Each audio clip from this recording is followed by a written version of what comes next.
तुमच्या हस्ते मुख्य स्वच्छता ध्वजारोहण पार पडलेलं आहे. काय संदेश आहे जनतेला? आज महाराष्ट्र दिन आहे आणि महाराष्ट्र दिनाच्या मी समस्त महाराष्ट्रातील आपल्या सर्व चॅनलच्या व्ह्युअर्सना मनापासून शुभेच्छा देते.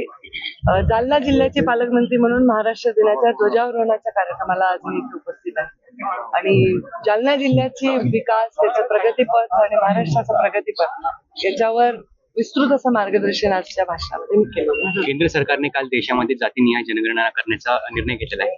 काय वाटतं? खूप खूप खूप म्हणजे एकदा नाही, दोनदा नाही, 3 वेळा सरकारचा आभार आणि अभिनंदन. अत्यंत महत्वाचा, अनेक वर्ष त्याची प्रतीक्षा होती या देशाला तो निर्णय प्रधानमंत्री नरेंद्र मोदी यांच्या नेतृत्वात सरकारने घेतलेला आहे. मला त्याचा खूप आनंद वाटतो आणि मला आठवतंय मुंडे साहेबांचं ते भाषण, जेव्हा त्यांनी सांगितलं होतं की या देशामध्ये जातीनिहाय जनगणना झाल्यानंतर एक वेगळं चित्र किंवा एक योग्य चित्र सगळ्यांसमोर येईल. आणि त्यांचं ते भाषण कालही खूप व्हायरल झालं. त्यांची आठवण तर आलीच आली, पण या महाराष्ट्रात, या देशात अनेक लोकांनी वेगवेगळ्या राज्यामध्ये यासाठी संघर्ष केला, याच्या मागण्या केल्या, वेळोवेळी विचार व्यक्त केले. त्या सर्वांचे मनापासून आभार आणि सरकारचे तर त्रिवार आभार आणि अभिनंदन. पर्यावरणासाठी काय काम चालू आहे जालन्यात? आता तुम्ही भाषणात उल्लेख केला, भरपूर कामं चालू आहेत. पर्यावरणामध्ये भरपूर कामं चालू आहे असा उल्लेख नाही केला मी. असा उल्लेख केला की वसुंधरा दिन होता 22 एप्रिलला.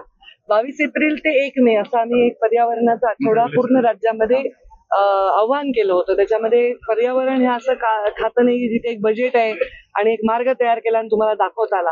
याच्यामध्ये ही एक प्रक्रिया आहे आणि ती आपल्या जीवनशैलीचा भाग बनली पाहिजे आणि त्याच्यामध्ये सगळ्यांचं योगदान महत्वाचं आहे. कारण पर्यावरणाचा ऱ्हास प्रचंड झालेला आहे, त्याचा परिणाम सगळ्यांना भोगावा लागतोय.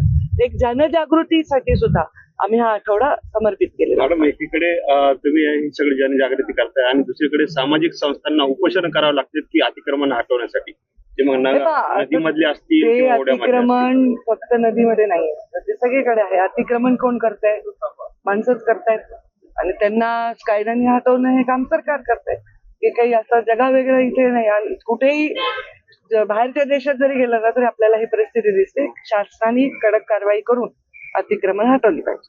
जालना जिल्ह्यात 57 कोटी रुपयाचा घोटाळा झाला. शेतकऱ्यांचं जे अनुदान होतं ते अधिकारी कर्मचाऱ्यांनी ते मला तसं असेल तर लेखी तक्रार कोणी दिली तर मी त्याच्यावर पूर्ण तपासण्याची संबंधित विभागाला विनंती. एक शेवटचा तपासणी करा. शेवटचा प्रश्न. मला जजेस बरोबर उद्घाटन आहे.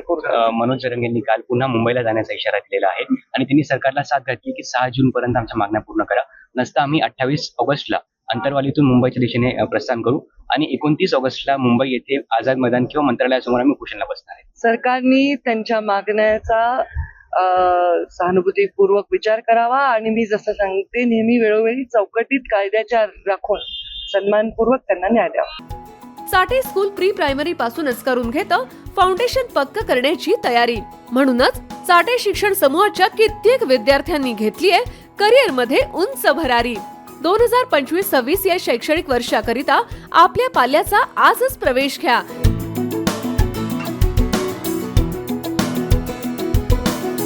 प्रवेशासाठी पत्ता Shri park society, Balaji hospital समोर, Kharadi bypass, Pune 14.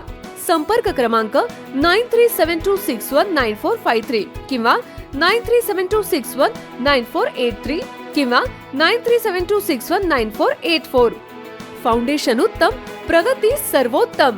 Chate foundation, no tension.